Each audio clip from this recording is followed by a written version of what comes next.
ہم لوگ یہ کہتے ہیں کہ کہاں ہم لوگ شرک کرتے ہیں؟ پوری زندگی تو شرک سے بھری ہوئی ہے، پوری زندگی شرک سے بھری ہوئی ہے۔ مشرکین بھی کہتے تھے کہ اس کا کوئی شریک نہیں ہے۔ اچھا، یہ بھی کہتے تھے کیا؟ یہ تو کہتے تھے کہ رازق وہی، خالق وہی، مدبر وہی، متصرف وہی، محیی وہی، ممیت وہی، سارے اوصاف سے متصف وہی۔ کیا یہ بھی کہتے تھے کہ اس کا کوئی شریک نہیں؟ ہاں کہتے تھے وہ۔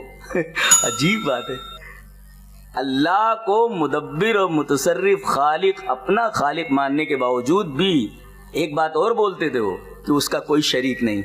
چلو وہ حدیث پڑھ لیتے ہیں۔ حدیث اس طرح، وان ابی ہریرہ رضی اللہ تعالی عنہ قال کان المشرکون یقولون لبیک لا شریک لک، قال فیقول رسول اللہ صلی اللہ علیہ وسلم ویلکم قد قد ویلکم قد قد فیقولون الا شریکا هو لک تملکه وما ملک یقولون هذا وهم یطوفون بالبیت۔ رواہ مسلم فی کتاب الحج۔ حضرت امام مسلم رحمہ اللہ اس پوری حدیث کو ایسے کتاب الحج کے اندر لائے کہ مشرکین کہتے، کان المشرکون یقولون، مشرکین یہ کہتے تھے اے اللہ ہم تیرے دربار میں حاضر ہیں، ہم تیرے سامنے حاضر ہیں، لبیک لا شریک لک، ہم اعتراف کرتے ہیں کہ تیرا کوئی شریک نہیں۔ اللہ دیکھ رہے ہیں آپ، یہاں بھی نکرت آتا نفی ہے، وہ بھی لا نفی جنس ہے، باقاعدہ شریک کے اوپر داخل ہے، لا رجل فی الدار کی طرح، لا شریک لک، تیرا کوئی بھی شریک نہیں۔ جیسے کہا جائے نا لا رجل فی الدار، جن سے رجل کا کوئی بھی آدمی گھر میں نہیں ہے، لا رجل فی الدار۔ اسی طریقے سے شرک کی کوئی بھی جنس کا جو معاملہ ہے، تیرا کوئی بھی شریک نہیں ہے۔ یہ دیکھو بول رہے ہو تیرا کوئی شریک نہیں، سب کچھ ماننے کے بعد بولتے تھے تیرا کوئی شریک نہیں۔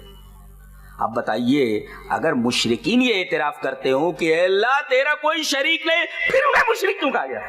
پھر انہیں خوشخبری دی گئی جہنم کی کہ تمہیں جہنم میں ڈال دیا جانے والا۔ ارے بھئی ایک آدمی اللہ کو سب سے بڑا مانتا ہے اور یہ اقرار کرتا ہے کہ تیرا کوئی شریک نہیں، تو مشرک کیسے ہوا؟ جب وہ بول دیتا ہے کہ بھئی تیرا کوئی شریک نہیں تو مشرک کیسے ہوا؟ تو وہاں ایک لفظ ہے، غور کیا جائے، کان المشرکون یقولون، بات تھی ان کی، خالی بات تھی۔ عقیدہ کیا تھا؟ عقیدہ آگے بتایا گیا۔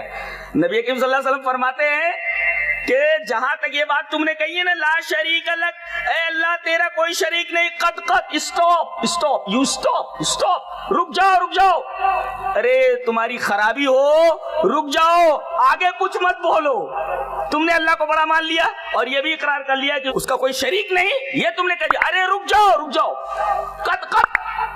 لیکن وہ رکتے نہیں تھے، یہ اقرار کرنے کے بعد کہ تیرا کوئی شریک نہیں، یہ بولتے تھے ایک شریک ہے تیرا کہ وہ تیرا مالک نہیں مگر تو اس کا مالک ہے۔